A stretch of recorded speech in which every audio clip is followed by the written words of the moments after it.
بسم اللہ الرحمن الرحیم۔ السلام علیکم ناظرین، آپ یوٹیوب چینل دیکھ رہے ہیں، میں عمران خان ہوں۔ گلگت بلتستان کے نتائج جب تقریباً آ چکے ہیں اور صورتحال کافی کلیئر ہو گئی ہے، اور اب تک کی جو سچویشن ہے اس میں کچھ چیزیں میں آپ کو ایسی بتاؤں گا کہ جن کو بالکل نظر انداز کیا گیا۔ سب سے پہلے پاکستان تحریک انصاف نے گلگت بلتستان کے نتائج مسترد کر دیے ہیں۔ پاکستان تحریک انصاف کے چیئرمین بیرسٹر گوہر نے واضح طور پر یہ کہا کہ جناب ہمیں نتائج تبدیل کر کے ہرایا گیا ہے۔ پاکستان تحریک انصاف زیادہ سیٹیں جیت رہی تھی، 8 سیٹوں کا دعویٰ بھی انہوں نے کیا کہ وہاں پاکستان تحریک انصاف کے حمایت یافتہ امیدوار جیت رہے تھے۔ نتائج تبدیل کر دیے گئے اور پاکستان تحریک انصاف ہار گئی۔ وائٹ پیپر انہوں نے کہا جی ہم ضرور جاری کریں گے، اور کوئی احتجاج، کوئی دھرنا، کوئی عوامی رد عمل یہ نہیں کیا گیا، اور یہ ابھی وہ کر بھی نہیں سکتے۔ سچویشن ایسی ہے کہ پاکستان میں اسٹیبلشمنٹ کی جانب سے ایک ہارڈ سٹیٹ کی پالیسی بنائی گئی ہے، جو بھی آواز اٹھاتا ہے یا اسے غائب کر دیا جاتا ہے یا اس کو مارا جاتا ہے، گولی چلائی جاتی ہے۔ لوگ زخمی ہسپتالوں میں پڑے ہوئے ہیں، ابھی بھی آپ راولہ کوٹ کی صورتحال دیکھ لیں تو کوئی احتجاج، دھرنا یا عوامی رد عمل نہیں ہے۔ لیکن اگر 2-3 پوائنٹس کے اندر ساری صورتحال کو بیان کیا جائے کہ گلگت بلتستان کے انتخابات میں ہوا کیا اور نتیجہ کیا نکلا، تو نمبر 1 تو یہ ہے کہ عمران خان یا قیدی نمبر 804 وہ جیل میں بیٹھ کر بھی بھاری ہے، یعنی عمران خان کا وزن کم نہیں ہوا۔ سیاسی نقطہ نظر سے وہ ابھی بھی بہت مضبوط آدمی ہے کہ گلگت بلتستان جیسے ایریا میں بغیر کسی کمپین کے ان کی پارٹی کو موقع نہیں دیا گیا، پھر بھی انہوں نے پورے الیکشن میں اپنی ایگزسٹنس شو کی ہے، اور ان کو ہٹانے کے لیے کافی کچھ کرنا پڑا اسٹیبلشمنٹ کو اور موجودہ جماعتوں کو۔ یعنی جماعت اسلامی کے جو سراج الحق ہے، انہوں نے بات ٹھیک کی تھی کہ ایک کھلاڑی کے ہاتھ پیچھے باندھ کر آپ اس کے چہرے پر مکے مار رہے ہیں، اور بلاول آپ کو شرم آنی چاہیے، تو یہ بات ٹھیک ہے۔ پیپلز پارٹی اور پی ایم ایل این کو کھلا میدان دیا گیا پی ٹی آئی کو باہر کر کے، اور اس کا انہوں نے فائدہ بھی اٹھایا۔ تو اب جیل میں بیٹھ کر عمران خان کافی بھاری ہے، اسے باہر نکالنے کا رسک اس سچویشن میں تو نہ اسٹیبلشمنٹ لے سکتی ہے نہ حکمران لے سکتے ہیں۔ نمبر 2 یہ ہے کہ اسٹیبلشمنٹ ابھی تک اپنی روش پہ پوری طرح قائم ہے، یعنی اسٹیبلشمنٹ نے یہ فیصلہ کیا تھا کہ پاکستان تحریک انصاف کو سیاست نہیں کرنے دینی، عمران خان صاحب کے لیے کوئی گنجائش نہیں ہوگی، تو وہ دکھائی دے رہا ہے۔ کسی قسم کی گنجائش انہوں نے پاکستان تحریک انصاف یا عمران خان کے لیے نہیں چھوڑی، بلکہ انہوں نے ان لوگوں کو جو عوام کے اندر زیادہ مقبول نہیں تھے کھلا میدان بنا کر دیا، اور ان کو مطلوبہ نتائج بھی لے کر دیے۔ نمبر 3 نواز شریف صاحب کے لیے ایک بہت بڑا جھٹکا ہے کہ بطور لیڈر ایسا لگتا ہے کہ وہ اب فارغ ہو چکے ہیں۔ انہوں نے ایک الیکشن جو ہے اس کی سربراہی کی آ کر 2024 میں 8 فروری کا الیکشن تھا، اور میاں صاحب نے کئی مہینے تک اس کے لیے محنت کی، لیکن میاں صاحب کا الیکشن کا بیڑا غرق ہو گیا۔ میاں صاحب کو کوئی کامیابی نہیں ملی، بلکہ ان کی اپنی سیٹ بھی چوری کی ہے، سب جانتے ہیں۔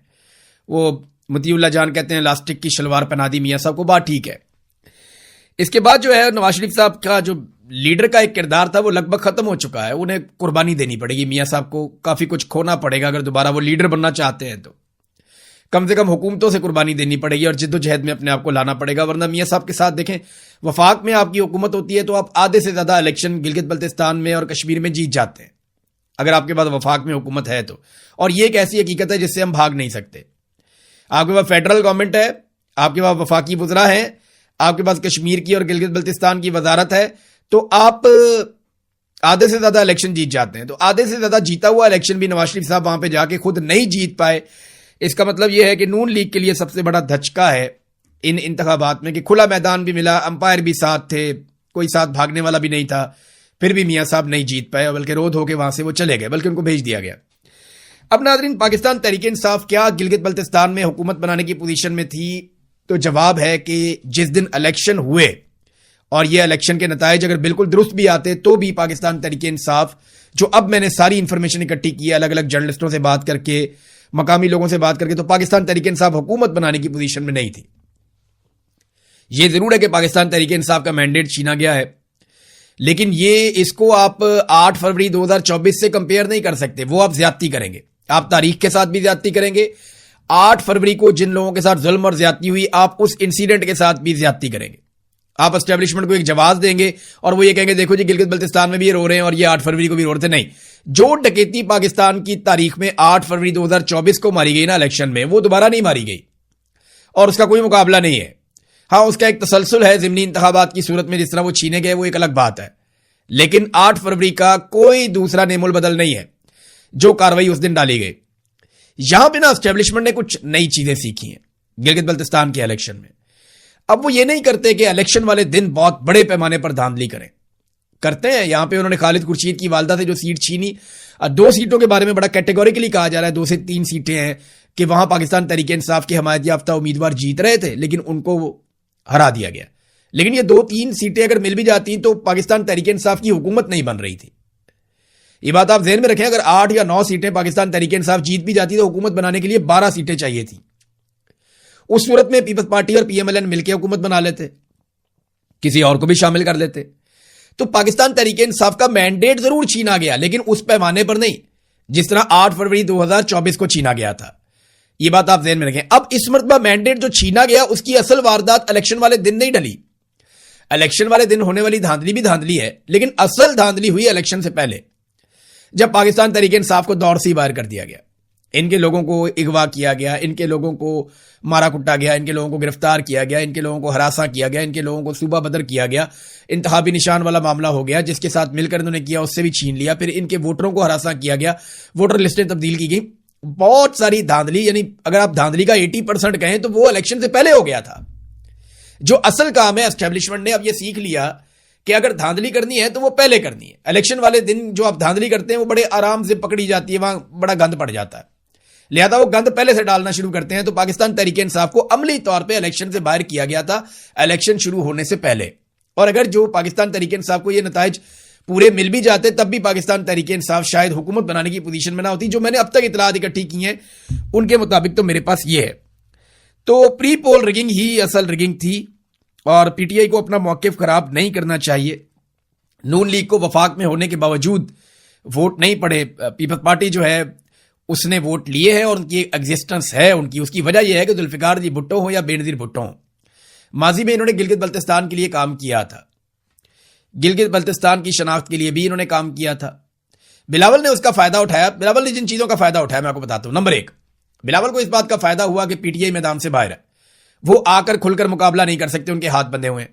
نمبر 2, بلاول نے فائدہ اٹھایا کہ وفاق میں نون لیگ کی حکومت ہے جو انتہائی غیر مقبول ہے, ان کا بیڑے ہی غرق ہو گیا اور ان کے پاس عوام کو بتانے کے لیے کوئی بیانیہ ہی نہیں ہے.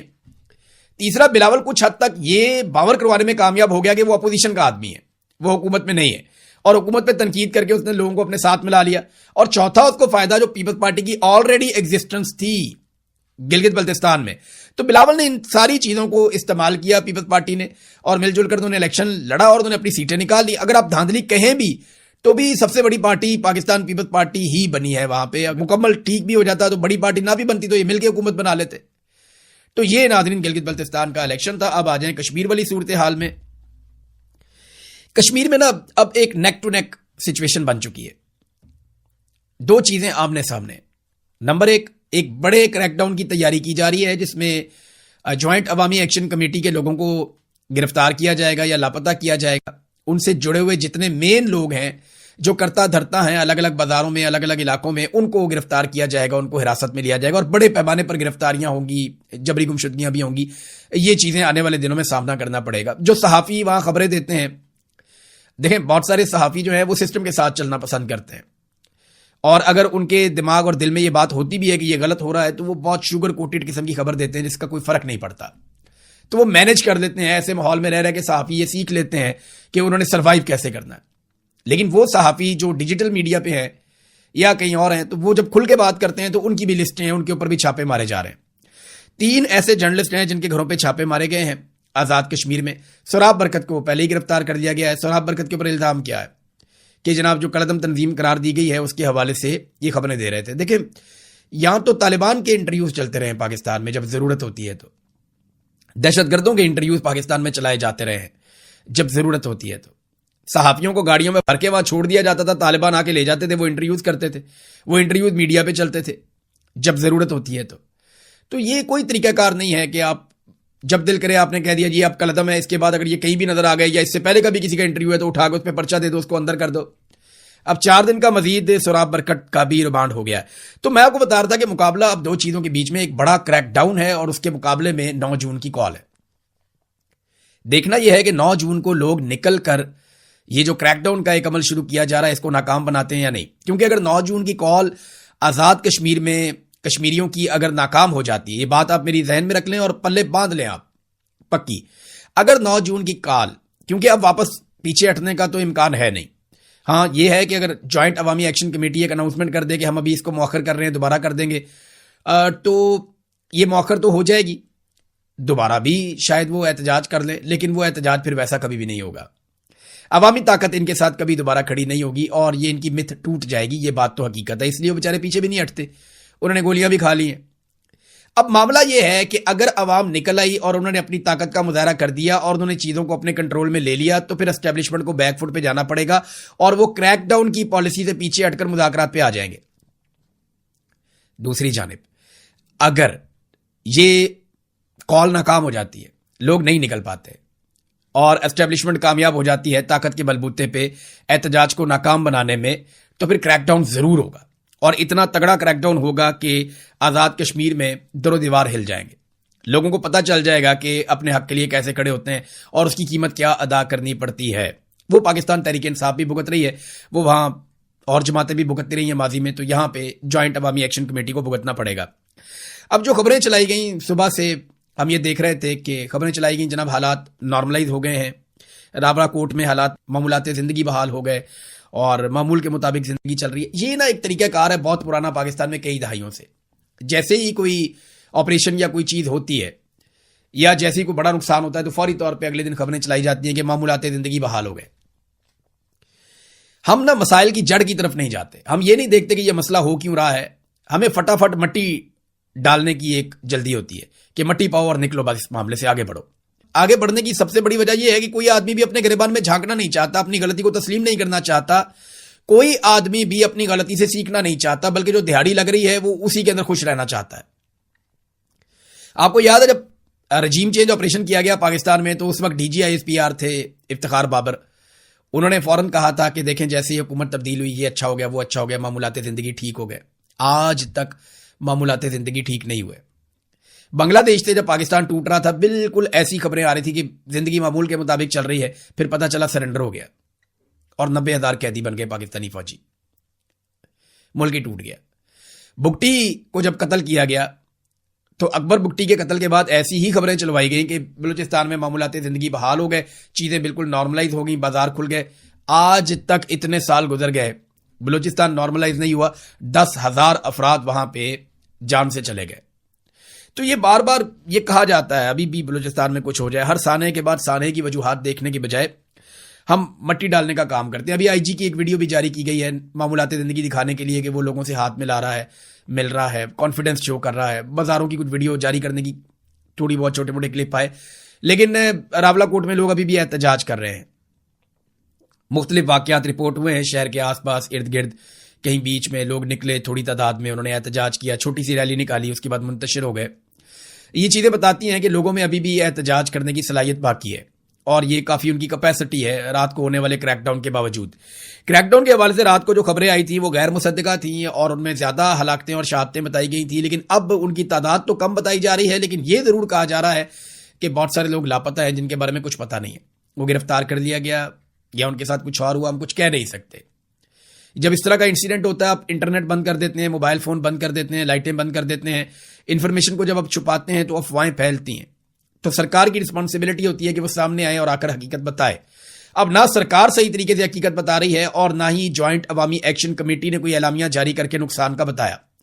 یا تو جوائنٹ عوامی ایکشن کمیٹی نقصان کے بارے میں آگاہ کرے عوام کو اور وہ یہ بے چینی ختم کرے کہ رات کو کریک ڈاؤن میں کتنے لوگ زخمی ہوئے. دعویٰ یہ کیا جا رہا ہے کہ جو گولی چلی اور شیلنگ ہوئی اس میں 100 کے قریب لوگ زخمی ہوئے ہیں. کچھ صحافی دعویٰ کر رہے ہیں کہ 70 سے زائد زخمیوں کا تو بالکل مصدقہ ڈیٹا موجود ہے, لیکن ابھی بھی کنفرمیشن کسی چیز کی تب تک نہیں ہوگی جب تک کہ جوائنٹ عوامی ایکشن کمیٹی جو کالعدم ہے وہ کوئی تفصیلات فراہم نہیں کر دیتی. تو عوامی جوائنٹ ایکشن کمیٹی کو ایک مشورہ یہ بھی دیا جا رہا ہے کہ آپ اپنا ایک پولیٹیکل پارٹی رجسٹر کر لیں, آپ اپنا منشور دے دیں اور الیکشن میں چلے جائیں. آپ الیکشن لڑیں, الیکشن جیتیں اپنے منشور کے مطابق اور آ کر آئین میں تبدیلی کر کے یہ 12 نشستیں مہاجرین کی ختم کر دیں. معاملہ یہ ہے کہ یہ 12 نشستیں ان کے ساتھ 3 اور شامل ہو جاتی ہیں مخصوص نشستیں, تو یہ مل کے ہی لگ بھگ 30% کے آس پاس بن جاتی ہیں. تو 2/3 اکثریت تو ان نشستوں کے بغیر کوئی لے نہیں سکتا. سوال ہی پیدا نہیں ہوتا کہ ان نشستوں کے بغیر کوئی 2/3 اکثریت دے, اور اس پہ تو اسٹیبلشمنٹ اپنے بندے بٹھاتی ہے, لہذا آئینی ترمیم تو ہو نہیں سکتی. ہاں یہ ضرور ہو سکتا ہے کہ بہت طاقت لگا کے کسی طرح کوئی اپنی حکومت بنا لے آزاد کشمیر میں ملٹری اسٹیبلشمنٹ کی پہنچ سے باہر, اور پھر فیوچر میں کسی طرح سے ان سیٹوں کو ختم کیا جا سکے. یہ تو ایک پولیٹیکل سلوشن ہے. اور پرویز رشید صاحب یہ مشورہ بھی دے رہے ہیں کہ جناب آپ الیکشن لڑ دیں. ایک طرف انہیں قلعدم کرتے ہیں, دوسری طرف انہیں کہتے ہیں الیکشن لڑو. ایک طرف ان کے ساتھ مذاکرات کرتے ہیں, دوسری طرف انہیں کہتے ہیں الیکشن لڑو.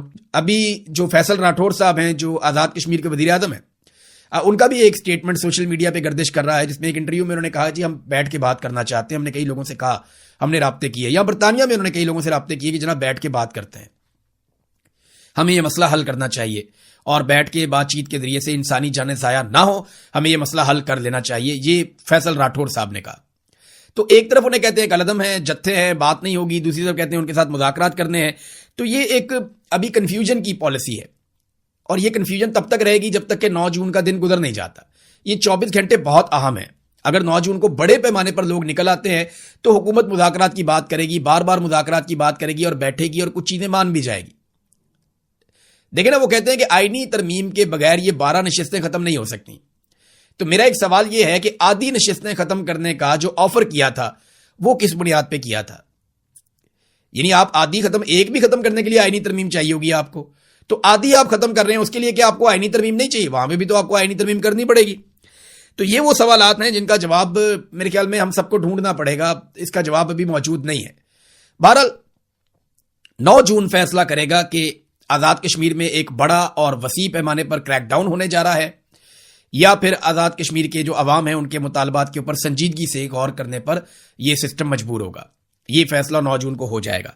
اب ناظرین آ جائیں, تھوڑا سا انٹرنیشنل ایک ایشو ہے, وہاں پہ ایران اور اسرائیل کے بیچ میں دوبارہ لڑائی ہوئی ہے. ایران نے اسرائیل کے اوپر الزام لگایا کہ وہ جنگ بندی کی خلاف ورزی کر رہا ہے, بار بار لبنان پہ اٹیک کر رہا ہے. انہوں نے پہلے وارن کیا, اس کے بعد انہوں نے میزائل چلا دیے. ایران کے مطابق انہوں نے اسرائیل کو کافی نقصان کیا ہے. اسرائیل کے مطابق انہوں نے میزائل انٹرسیپٹ کر لیے ہیں اور وہ بچ گئے ہیں, جبکہ اسرائیل نے ایران کے اوپر واپس حملہ کیا اور پھر میزائل چلا دیے. ایران نے پھر ایک اور لہر میزائلوں کی چلا دی. تو ایران اور اسرائیل کے بیچ میں ایک طرح کی جنگ کی کیفیت بنی ہوئی ہے, جبکہ امریکہ اس لڑائی سے اپنے آپ کو باہر رکھ رہا ہے. انہوں نے ایران کو بھی کہا کہ بس کافی ہو گیا, اب آپ بند کریں, اور اسرائیل کو, نیتن یاہو کو ڈونلڈ ٹرمپ نے پیغام دیا کہ تم بھی جنگ بندی کی طرف جاؤ اور لڑائی نہ کرو. سچویشن یہیں پہ ابھی تک رکی ہوئی ہے. عالمی منڈی میں پھر تیل کی قیمتیں اوپر نیچے ہو رہی ہیں, اور پاکستان کے اندر جو حکمرانوں کی اور عوام کی دل کی دھڑکنیں تیز ہو رہی ہیں, کیونکہ دنیا میں کچھ بھی ہوتا ہے نا, سب سے زیادہ امپیکٹ پاکستان میں آتا ہے, سب سے زیادہ رولا پاکستان میں ڈالا جاتا ہے. ابھی بجٹ کی تیاری ہے, بھارت پیپلز پارٹی کو جو مل گیا اس کے بعد ایسا دکھائی دیتا ہے کہ پیپلز پارٹی اب 28ویں ترمیم ہو, بجٹ ہو یا کشمیر کے معاملات ہو, ہر جگہ پہ پوری طاقت سے وہ کھڑی ہو جائے گی اسٹیبلشمنٹ کے ساتھ, اور انہیں کسی قسم کا کوئی اعتراض نہیں ہوگا. اب تک کے لیے اتنا ہی. اپنا خیال رکھیے گا, اپنے اس چینل کا بھی. اللہ حافظ.